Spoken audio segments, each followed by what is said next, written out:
Dream গার্ডেনের পক্ষ থেকে সকলকে স্বাগতম এবং সালাম। আসসালামু আলাইকুম বন্ধুরা, প্রতিদিনকার মতো আজকেও একটা সুন্দর একটি ভিডিও নিয়ে আপনাদের মাঝে হাজির হলাম। বন্ধুরা, আজকে যে ভিডিওর টপিক হবে সেই টপিকটা হচ্ছে রজনীগন্ধা গাছ কেন ঝাঁকড়া হচ্ছে না এবং কেন ফুল আসছে না।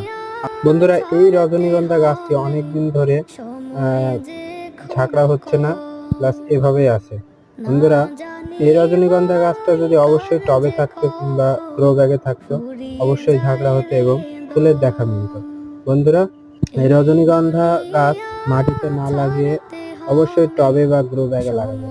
বন্ধুরা, দেখবেন রজনীগন্ধা অনেক গ্রোথ হবে এবং রজনীগন্ধা গাছে দ্রুত ফুল আসবে। বন্ধুরা, এই টিপসটা অবলম্বন করবেন, অবশ্যই দেখবেন রজনীগন্ধা গাছ সকলের ঝাঁকড়া হবে, এর চাইতে আরো উন্নত হবে।